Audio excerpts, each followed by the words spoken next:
je suis satisfait par les avancées qui ont eu au cours de ces négociations. Vous savez que le Sénat, le Cinétec-Pro, syndicat régulièrement reconnu et régulièrement constitué, avait lancé un mouvement de grève. Et à cette grève s'est ajoutée la grève des enseignants regroupés au sein de SOS. Aujourd'hui, à l'éducation nationale, tout le monde s'accorde à m'appeler le doyen. Doyen pourquoi? Parce que de 91 à ce jour, j'ai été présent dans presque toutes les luttes, n'est-ce pas, syndicales au niveau de l'éducation nationale. De toutes ces luttes, je sais comment un mouvement commence, je sais comment il se déroule et je sais comment il peut se terminer, ou bien comment il se termine. Alors, les collègues syndicalistes, bien les camarades syndicalistes et les enseignants regroupés au sein de SOS ont posé des problèmes que nous avons longtemps posés. C'est des problèmes que nous avons longtemps posés. C'est pour cela que ces problèmes sont reconnus légitimes. Et lorsque le gouvernement a tendu la perche aux partenaires sociaux et à SOS Éducation, tous nous nous sommes retrouvés dans le cadre des négociations parce que le gouvernement à l'éducation nationale voulait régler le problème de manière générale pour éviter que demain ou après-demain, qu'un syndicat vienne encore à poser un problème. Alors, je vous dis que depuis que je fais du syndicalisme, ce que les camarades ont obtenu, c'est vraiment une avancée très très significative. Lorsque on recrute les bénévoles, ils sont plus de 1000, près de 1800. Lorsque on met sur pré-salaire, on n'appelle pas les Montroses, c'est vulgaire. Nous, lorsqu'on avait négocié, on l'avait appelé les pré-salaires. Alors ces pré-salaires, tous les sortants écoles, que ce soit l'ENI, que ce soit l'ENES N7, ancienne appellation, aujourd'hui institut, passent sur pré-salaire à partir du mois de février. Les bénévoles également, vous savez que le budget, les salaires sont déjà clôturés parce que ça se fait entre le 5 et le 10 du mois. À ce jour, hormis ces mises sur pré-salaire, nous avons également plus de 4000 situations qui étaient en machine. Parce que quand on arrive à la fonction publique, on nous dit, monsieur, votre situation est en machine, mais il n'y a pas encore de fait. Mais le gouvernement a pris l'engagement de prendre en compte 4000 situations sur les 6000 et quelques qui avaient été identifiées pour que, à partir de la fin du mois de février, ces enseignants voient dans leur bulletin la concrétisation de cette promesse. C'est pourquoi nous avons appris que les jeunes ont suspendu leur mouvement aujourd'hui parce que nous leur avons dit que engager un mouvement de grève est une responsabilité. Une responsabilité parce que il y a des têtes pensantes qui ont créé le mouvement et après avoir créé le mouvement, ils ont appelé les autres, ils ont présenté le mouvement et ils ont adhéré. Aujourd'hui, conformément aux dispositions, les textes disent que lorsque, même si le gouvernement n'a pas satisfait, quel que soit Alpha, parce qu'on est soumis par les lois internes et les lois externes. Donc, sur le plan international, lorsque le gouvernement vous a déjà appelé à la négociation, le gouvernement a déjà fait un pas et vous, en tant qu'employé, vous devez également faire un pas. Avec l'obtention de tout ce qu'ils ont, nous pensons qu'il y a une avancée. C'est pour cela que je voulais dire, dans ce dialogue, le rôle que nous avons joué, nous les anciens, c'était de permettre à ce qu'il y ait un dialogue franc entre les négociateurs et ceux qui ont, nous avons joué le rôle de facilitateur, si vous voyez, si vous comprenez bien.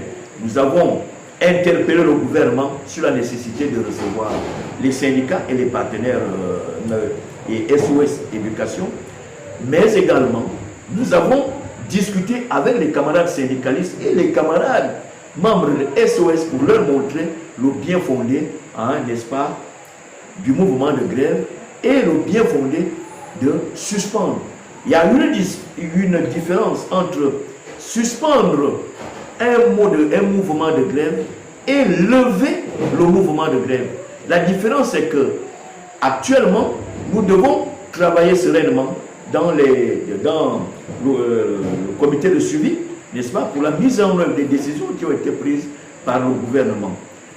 Pendant ce temps, ceux qui ont lancé le mouvement guettent, n'est-ce pas, si à la fin du mois de février, l'on constate que le gouvernement n'a pas répondu favorablement à la résolution de ces problèmes, à partir de cet instant, les syndicalistes et les enseignants regroupés au sein de SOS peuvent vous dire, bon écoutez, nous reconduisons notre mouvement de grève parce que nous ne sommes pas satisfaits. C'est pour cela que nous avons toujours attiré l'attention du gouvernement.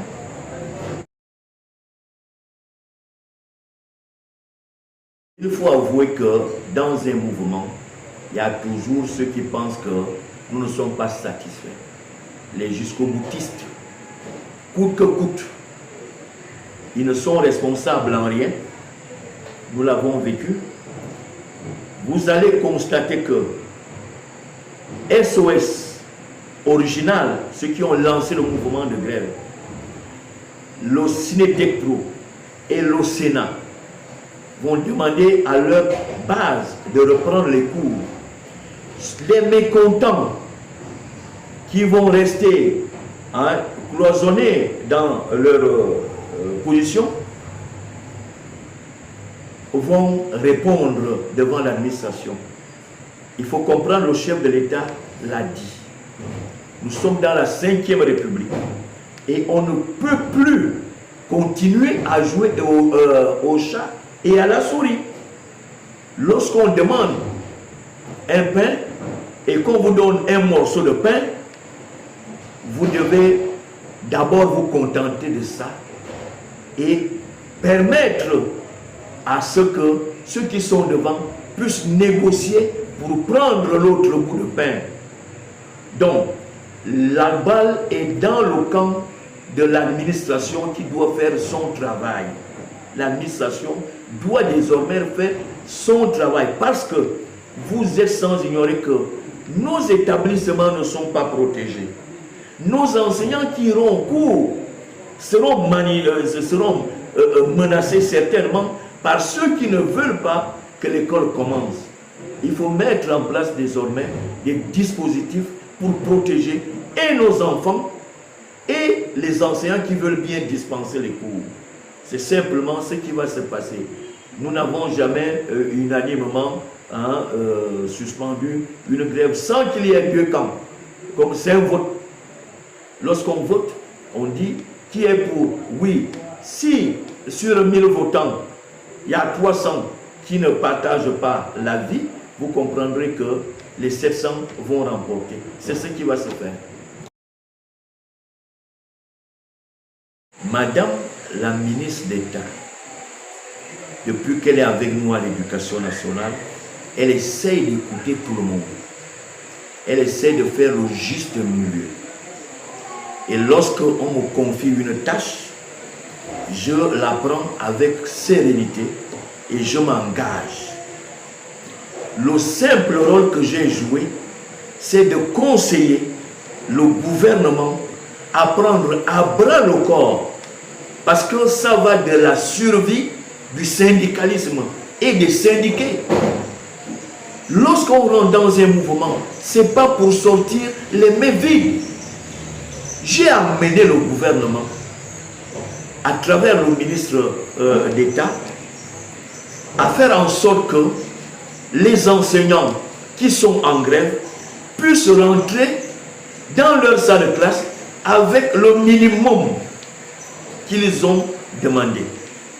C'est pourquoi j'ai été très heureux de constater que le vice-président de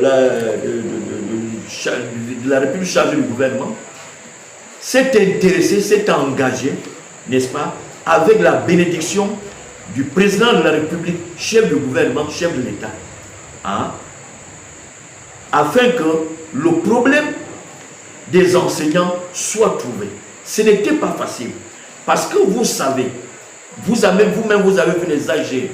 Il y a des gens qu'on a vus des années après des années qui ont bénéficié des avantages de ces mêmes personnes, je dirais des avantages du chef de l'État, et qui ont navigué à contre-courant.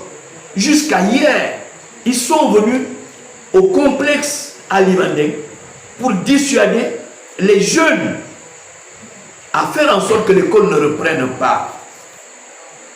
Ils sont venus et nous leur avons dit que ça, c'est la carte, c'est votre carte syndicale. Si vous devenez leader syndical, c'est là. Tout le monde vous regarde. Il y a trop de politiques qui se sont mêlés à cette affaire. Et il fallait faire en sorte que les jeunes sortent de là. Et en sortant de là, ils ne devaient pas sortir sans avoir à gagner quelques points dans leur cahier de revendications. C'est le rôle que j'ai joué entre les jeunes et le gouvernement à travers le ministre d'État. Je suis infidèle. Lorsque je prends un engagement, aujourd'hui, je suis à 2 ans de la retraite, je forme. Si vous constatez, je ne suis plus trop sur le terrain. Je deviens presque un consultant quand il y a des problèmes. En dehors de l'éducation nationale, il y a beaucoup de responsables, que ce soit politiques, syndicaux et autres qui me consultent, n'est-ce pas, pour avoir participé à plusieurs manifestations au sein de l'éducation nationale. Même sur le plan politique, je suis souvent consulté. Parce que nous avons commencé, je parle à les anciens m'écoutent, ceux qui sont morts sont partis, mais ceux qui vivent, ils savent que nous avons combattu dans ce Gabon et nous avons fait les choses, nous avons fait avancer. Aujourd'hui, l'enseignant, lorsqu'il regarde son bulletin de salaire, il ne sait pas que M. Mban, qu'on taxe depuis aujourd'hui, a été témoin de l'histoire. Jusqu'en 2015, avec la grande grève de la dynamique unitaire, j'ai eu le salaire suspendu pendant 5 mois, de mars jusqu'à juillet. Mon salaire a été rétabli à la fin du mois d'août 2015, avec plusieurs de mes camarades. Donc, ces situations, nous ne pouvons pas manquer d'expliquer à ces jeunes. Parce que c'est bien beau de dire allons-y, allons-y. Les mêmes qui viennent vous dire allons-y, allons-y. Mais lorsque nous on avait été suspendus, beaucoup n'avaient pas été suspendus le salaire. Mais 5 mois de salaire, les jeunes là, ils peuvent supporter ça. Mais ce n'est pas possible. Je ne pense pas un seul instant. Donc, moi je joue sur l'expérience et j'informe, j'attire l'attention et c'est ce que j'ai toujours fait auprès de l'administration. Parce qu'aujourd'hui, je travaille dans l'administration centrale. Lorsque je suis consulté, je leur dis attention, le terrain sur lequel vous voulez vous avancer, il est très délicat, on ne peut pas faire comme ça. Vous pouvez faire comme ça pour qu'on règle des problèmes.